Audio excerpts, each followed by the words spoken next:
Como hemos visto en otros vídeos, en el mundo del motor los años 80 fueron muy locos, y eso se dejó ver en todas las categorías de coches, incluidas las berlinas. Una locura que comienza en los 80, pero llega a los primeros años 90. BMW se inventa su M3, Lancia mete un motor de Ferrari en su tema, Renault el motor del Alpine a su R25, Opel le pide ayuda a Lotus para que le dé un repasito a su Omega, una verdadera borrachera de caballos.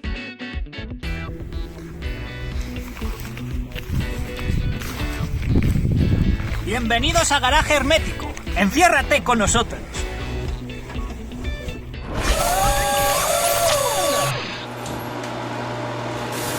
Me voy a adelantar a alguno de vuestros comentarios, porque seguro que más de uno me estaréis diciendo: vamos a ver, Máximo, ¿qué demonios pinta un BMW M3 en un vídeo de berlinas deportivas? Bueno, pues yo os lo explico, porque para mí un coupé es un coche que se ha diseñado como coupé desde el principio. No es un coche al que se le baja un poquito el techo, se le han quitado dos puertas y se le ha puesto un cristal más tendido. Tanto es así que en 1997 apareció un BMW M3 con 4 puertas. Y el coche era exactamente igual de largo, de ancho, de todo. Lo único es que en vez de tener 2 agujeros en los lados para 2 puertas, tenía 4. Pero es que encima, además, era más rígido, porque aunque tenía más agujeros, los huecos de las puertas eran 4, pero tenía el pilar central, el pilar B, que el BMW M3, el digamos coupé, no tenía. Pero bueno, son cosas que me vais a permitir, esta licencia, y además es que es un coche que le tengo cariño, creo que marca un referente, y como sabéis, fue la presentación internacional a la que yo fui y guardo muy buen recuerdo. Además, me he tomado otra licencia porque he incluido berlinas de los 80 y también de los primeros 90. El motivo es que muchas de esas berlinas de los primeros 90 se habían diseñado en los 80. Y por eso, y aparte, hubo un poco de rebufo. Los años 80 fueron muy locos, pero al principio de los 90 también. En fin, esa es una licencia, y como siempre en esta lista, ya sabéis que empiezo por orden alfabético, porque así no hiero la sensibilidad de nadie. Audi RS2 Avant. Es curioso, muy curioso, que de estas 10 berlinas que he elegido, 2 de ellas son Break Station Wagon, o como la queréis llamar. Bueno, curioso hasta cierto punto, porque este tipo de coches, sobre todo en los mercados del norte de Europa y centro de Europa, son muy apreciados. En los del sur, bueno, en Italia también, pero vamos, en España y en Portugal no tanto. Pero es que se les ve como un coche de ocio, como un coche de alguien que tiene una vida dinámica, que carga bicis, esquí, tabla de surf. No se les ve, como en otros países, como un coche de trabajo. De este coche he leído en muchas ocasiones que colaboró Porsche en su diseño, lo cual es una media verdad, porque es cierto que Porsche colaboró en su diseño, pero es que la cosa no para ahí. Es que este Audi se fabricaba en Zuffenhausen, al lado de Stuttgart, exactamente en la misma cadena donde se producía el Porsche 911. Así que cuando mucha gente habla del Audi Porsche, pues es verdad, porque es un Audi con carrocería Audi, pero fabricado en las instalaciones, en la fábrica de Porsche. Las cifras de este coche son alucinantes, me las he apuntado porque no me quiero equivocar. Daba 315 caballos, 400 Nm de par, y tenía una aceleración de 0 a 100 de 5,4 segundos y alcanzaba 262 km/h de velocidad máxima. Bueno, este coche con estas cifras, una carrocería que era muy bonita, un acabado que estaba muy bien, un interior con mucho equipamiento, un frontal muy bonito porque había que dejar mucho hueco, mucha ventilación, porque tenía un turbo muy grande y un intercooler muy grande, y además tracción total. O sea que tiene todos los ingredientes para ser un mito y para ser un coche que realmente vale la pena incluso hoy día. BMW M3. Ya os he contado en otros vídeos que estuve en la presentación internacional de este coche en Italia, y fue un coche que me sorprendió. No era el primer M, pero a partir del BMW M3 la letra M en BMW es cuando empieza a despegar y se empieza a fabricar esa leyenda. Realmente, si yo tuviera que describir, ya lo hice en su momento, este coche con una sola palabra, un solo adjetivo, diría que era un coche equilibrado. ¿Por qué? Porque realmente había coches más potentes, más ligeros, más pequeños, más grandes, con un bastidor más sofisticado, había coches que destacaban en algún aspecto, pero es que el BMW era redondo. Es que iba bien en todo, iba bien en todo. Iba bien en vías rápidas, era un coche práctico, como os decía al empezar, era un coche de 5 plazas y un maletero razonable. Además el M3, curiosamente, tenía un poquito más, porque por temas aerodinámicos, la tapa del maletero era de fibra y tenía una forma un poquito más alta, y además ahí va el alerón, y el maletero era igual de grande. Con lo cual, perdón, no igual de grande, sino incluso un poco más. Con lo cual era un coche muy práctico, pero es que era un coche que triunfó en la calle y triunfó en los circuitos y triunfó en los rallies. Era un coche muy polivalente. Y bueno, la primera versión tenía 190 caballos y sobre este coche se hicieron muchas evoluciones, sobre todo pensando en la competición, alguna serie especial, una dedicada a Johnny Cecotto, y llegó a haber versiones de hasta 238 caballos. Yo recuerdo una anécdota con esa versión, porque iba probándola, iba con un compañero y bueno, íbamos ligeritos. Y de repente pues había unos guardias civiles parados en moto que nos vieron pasar, no tenía radar ni nada, o sea que era una pura intuición, porque tampoco íbamos a 200, y bueno, pues se pusieron detrás de nosotros y claro, pues ya no podía correr, porque los guardias civiles detrás no era el caso. Y ya, bueno, además teníamos una cita para hacer una sesión de fotos, no íbamos bien de tiempo. Total, que me pasaron, y cuando me pasaron le dije a mi compañero, ya están estos... Habrá puesto Rodrigo un pitido en la palabra. Yo tengo mucho cariño de Guardia Civil, pero en ese momento se me escapó. Pero me llamó la atención porque cuando nos pararon, me pidieron la documentación, todo eso, y mientras uno lo comprobaba, el otro llegó y me dice, ¿qué has dicho cuando te he pasado en la moto?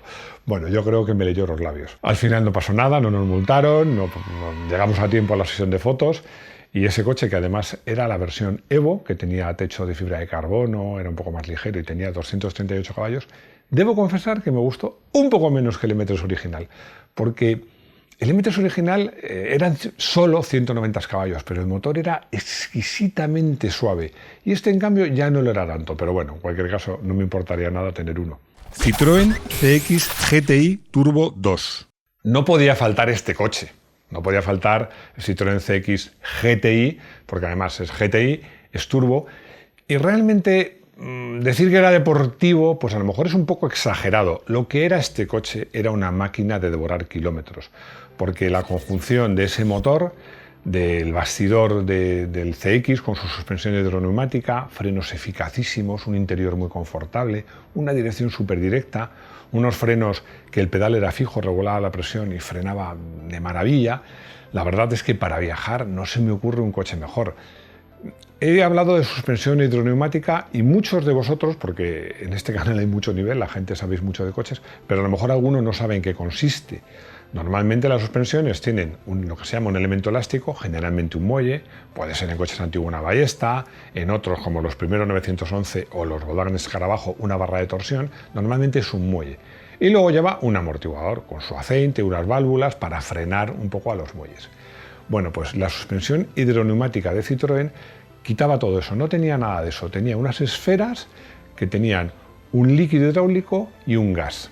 Bueno, algún día hablaremos de estas suspensiones porque a mí personalmente me encantan, pero son muy particulares y dan un tacto muy particular, pero sobre todo hacen al coche muy confortable. Realmente este coche, no esta versión, en realidad el CX siempre se mereció un motor más refinado, un V6 por ejemplo, pero nunca lo tuvo.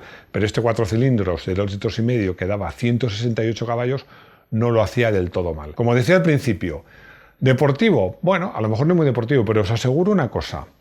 En una carretera mediana, no muy lenta, no de paellas, de curvas de 180 grados, sino una carretera medianamente rápida, este coche era muy eficaz. Lancia Tema 8.32 Ferrari. He tratado de enterarme de quién tuvo la brillante idea de meter un motor de Ferrari en una berlina, en el Tema, pero permitirme que lo diga con franqueza, ole sus huevos. Porque coger el motor de un Ferrari 308, un V8, y meterlo en el capó de una berlina, pues no era cosa fácil, a pesar de que lo descafeinaron y el coche, ese motor, en el caso del Lancia, daba solo 215 caballos. que no estaba nada mal y lo convertía en la berlina de tracción delantera más potente del momento. Es curioso porque se llegó a un acuerdo entre varias marcas para hacer lo que se llamaron el Tipo 4. Era una plataforma que era la misma en el Fiat Croma, en el Saab 9000, en el Lancia Thema y en el Alfa Romeo 164. Y bueno, las marcas compartían plataforma, las carrocerías eran distintas, todas bonitas, quizá la del Croma no tanto, todas muy bonitas, pero un poco las marcas querían hacer valer pues un poco su personalidad, y Lancia lo que hizo fue meter este motor y convertir al Lancia Thema en un Lancia Thema Ferrari. La verdad, yo probé ese coche, me acuerdo perfectamente, porque además hicimos mucha coña con el tema de lo que se ligaba con ese coche. Y la verdad es que era precioso, porque el interior era precioso, con madera, cuero, tenía un color específico, el motor sonaba de maravilla, las llantas de 17 pulgadas, entonces era una pasada. Y luego tenía una cosa muy particular. Esa cosa tan particular era un aleroncito trasero, que era retráctil.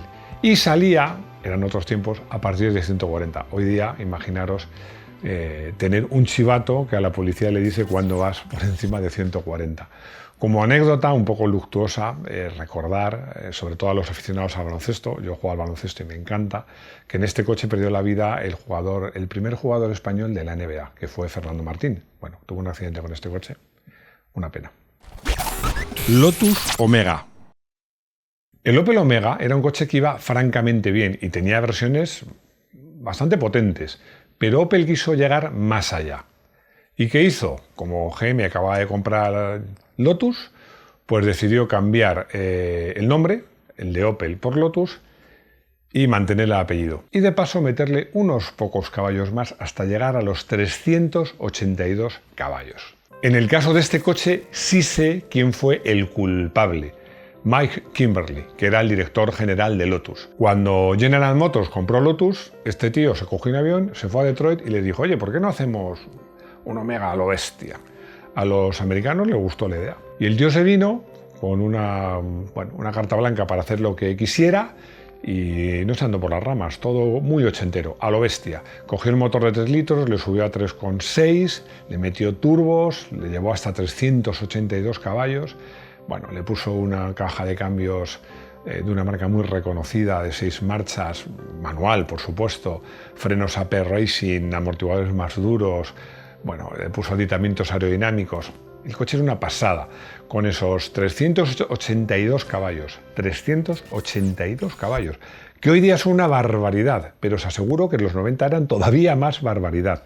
El coche corría muchísimo, raspaba los 300 km por hora y aceleraba de 0 a 100 en menos de 5 segundos, en 4,9.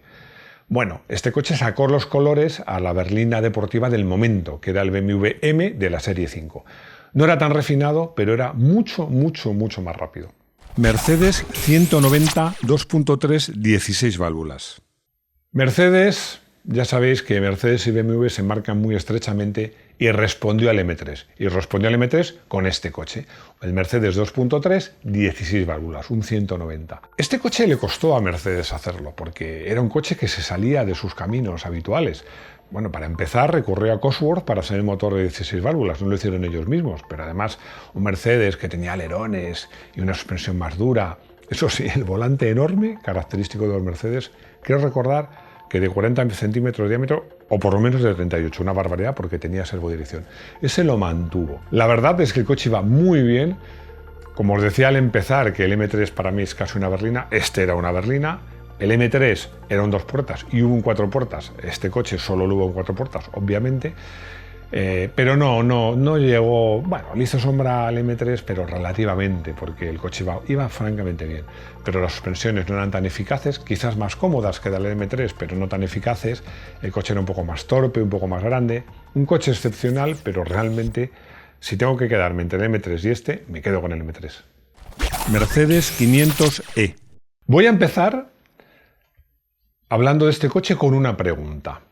¿En qué se parece el Mercedes 500e y el Audi RS2? Bueno, no es una pregunta fácil, pero estoy seguro que muchos de vosotros lo sabéis. Y no es que en ambos casos interviniera Porsche, que intervino Porsche, es que ambos coches se fabricaron en Zuffenhausen. Este Mercedes también se fabricó en la fábrica, en la planta que tenía muy cerquita de Stuttgart, Porsche en Zuffenhausen. Es más, es que estos dos coches coincidieron en las cadenas de montaje. Es decir, esto es una anécdota curiosa.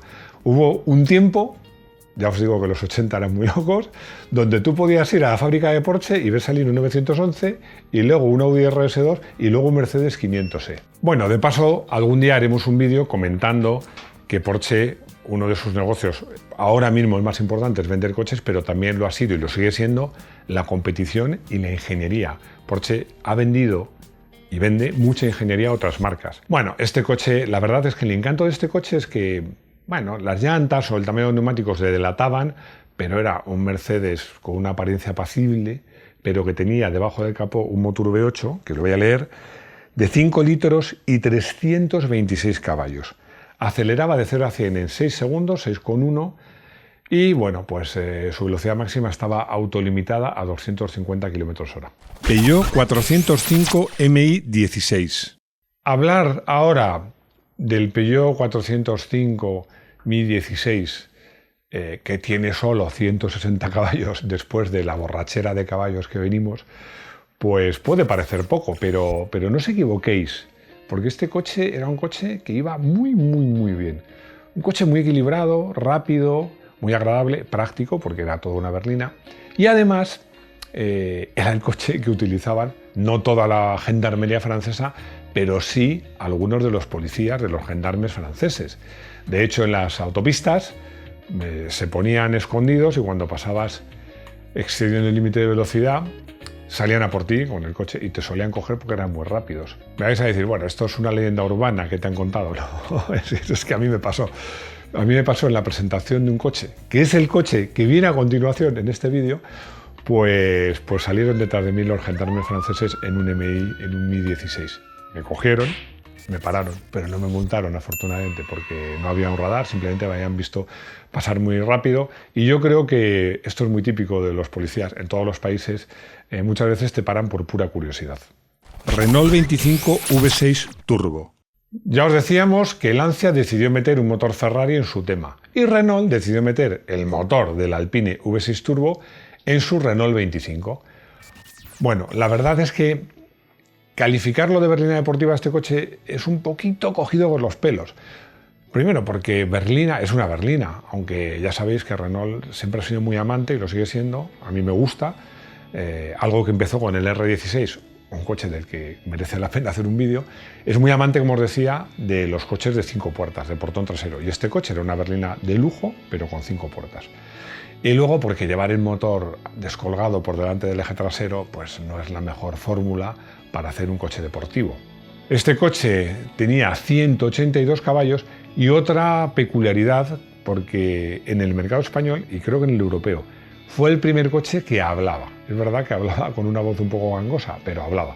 Bueno, decir que quizás en esta lista habría tenido cabida el Renault 21, que sabéis que el Renault 21 Turbo iba muy bien y había incluso una versión de tracción total. Pero he querido meter este coche porque me hace gracia que Renault, quizás envidiosa de Lancia, decidiera meter tal cual el motor del Alpine en su berlina de representación. Volvo 850 T5R Station Wagon. Os decía al empezar que en esta lista de 10 coches había 2 coches Station Wagon.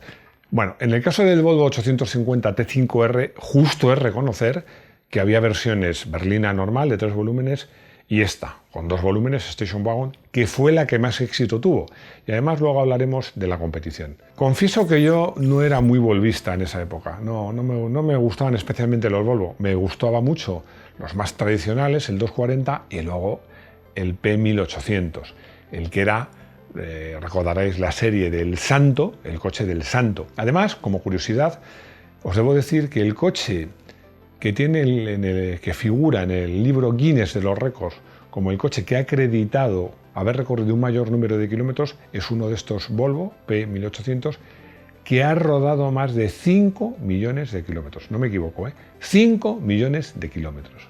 Este coche es el más moderno de esta lista porque es del año 95 y tiene en común algo con otros 2 coches de esta lista, el Audi RS2 y el Mercedes 500e. No os paséis de listillos, este no se fabricó nunca en Stuttgart, pero Porsche sí colaboró en su diseño. Este coche tenía un motor curiosamente de 5 cilindros que me encantaba cómo sonaba. Bueno, me recordaba al Audi 4, que como sabéis también eran 5 cilindros. Daba 243 caballos y bueno, yo recuerdo que la unidad de pruebas que tuvimos llevaba las llantas que eran en un tono así, era un gris, pero un gris así como mate, de 17 pulgadas, en ese color amarillo. Sonaba de cine, estaba muy bien rematado. A mí era un coche que me cautivó. Otro de esos coches de los que me enamoré, pero mi economía no me permitía comprármelo. Bueno, y esta es mi lista de las 10 berlinas deportivas, o por lo menos muy potentes o rápidas, de los 80 y primeros 90. Como os digo siempre, este canal es participativo. Si se os ocurren otras, pues me lo decís, me lo mandáis en comentarios o por correo. Y si alguna creéis que no debe estar aquí, también. Como coche del día, he elegido un coche que ya os he dicho en el vídeo que me enamoré de él, el Volvo 850 T5R Station Wagon. Pero es que además este coche tenía el áurea, siendo BREAC, el áurea de la competición, porque Volvo vendía, la mayor parte de su producción era en Station Wagon. Su mercado estaba muy en el norte de Europa, que como os he dicho, este tipo de coches gustan. Entonces cuando decidió correr, empezó corriendo el campeonato inglés de turismo, el británico de turismos. Pensó, ¿para qué voy a promocionar un coche que no es el que vendo? Voy a promocionar el que vendo. Entonces corrió, lo estáis viendo aquí. Bueno, era la primera vez que se corría este campeonato con un coche Station Wagon. El coche iba como un disparo. Además era precioso, me llamaba la atención porque con esa carrocería tan bajito, además las ruedas en ese reglamento cogía mucha caída negativa y se podían meter por dentro, el coche se podía bajar mucho. Bueno, era un coche precioso. El de calle iba de fábula, como os he dicho, rápido, bien acabado, bonito. Era un coche que me encantaba, así que por eso tiene lugar en nuestro garaje hermético como coche del día. Llegamos a nuestra sección de consultorio, hoy con consultas un poquito más nutridas y más largas que otras veces. Santi, a ver si lo pronuncio bien, Esdiratana, vaya apellido, nos escribe desde Dubái. A ver, lo primero que tengo que decir, Santi, te tengo mucha manía, mucha manía. Preguntaréis ¿por qué? Bueno, bromas aparte, porque cuando diga la pregunta que me hace vais a entender por qué tengo manía a Santi. Santi vive en Dubái y me cuenta que allí los coches son más baratos, ya lo sabía, más baratos que aquí, y quiere comprarse un coche con pocos años, de segunda mano, pensando que sea un coche de capricho, utilizable y tenerle pues toda la vida, ¿no? Un buen coche. Por eso digo que le tengo manía, y me propone estos coches. El 911 Carrera S, el 991. Dice que este coche le gusta, pero que además es un clásico que no pasa de moda. Tiene toda la razón. El BMW M3, el F80, que dice que bueno, que como berlina deportiva pues es excelso, porque es un coche muy rápido, pero que tiene 4 puertas, es utilizable, tiene toda la razón. Otro, el Alfa Romeo Quadrifoglio verde. Me dice, es que me han dicho que no hay que morirse sin tener un Alfa y llevar un motor Ferrari. Pues te han dicho bien, si tienes oportunidad, pues es un coche muy, muy interesante. Y el último, el Nissan GT-R, el R35 con el nuevo interior, que dice, bueno, ya este es el Godzilla más renovado. Él me dice que esta línea se ha quedado un poquito anticuada. Bueno, yo creo que es una línea bastante atemporal, pero sí es cierto, el coche tiene ya años en el mercado y que es un coche que también le gusta. Bueno, mi contestación es, mira, el peor de todos para mí. Son 4 coches, yo te diría que si enfocas la compra como una inversión, tu coche es el Porsche, sin duda. Si le vas a usar mucho de verdad, el BMW es una muy buena opción. Luego también puedes optar por el Alfa Romeo, porque me dices que te da miedo que la marca no te dé una asistencia adecuada o que incluso desaparezca. No, puedes estar tranquilo. Al revés, es una marca que yo veo que tiene mucho futuro y además el coche es magnífico. Y luego, pues el Nissan es la mejor opción si lo que buscas son prestaciones. Siempre digo una cosa. Cuando compras un modelo usado, compras unidades, no modelos. Yo lo que te aconsejaría es que busques los 4, porque a lo mejor encuentras un mirlo blanco y con cualquiera de ellos vas a tener un cochazo. Pero bueno, como te decía, es una consulta que me da mucha envidia. Con cualquiera de los 4 aciertas, yo creo que quizás el Porsche es la mejor opción porque va a mantener su valor. Y ahora vamos con otra consulta también de dudas de compras, pero está mucho más razonable. Ismael Frías, quiere estrenar coche en septiembre y duda entre dos coches, el Dacia Duster 1.3 turbo de 150 caballos y el Hyundai i40 1.6 de 135. Dice que le importa mucho la fiabilidad.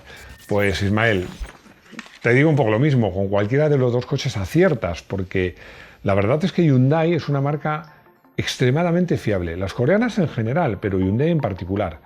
Pero es que el Dacia, este Dacia, es un coche que en todas las listas que hay sobre fiabilidad está siempre en los primeros puestos.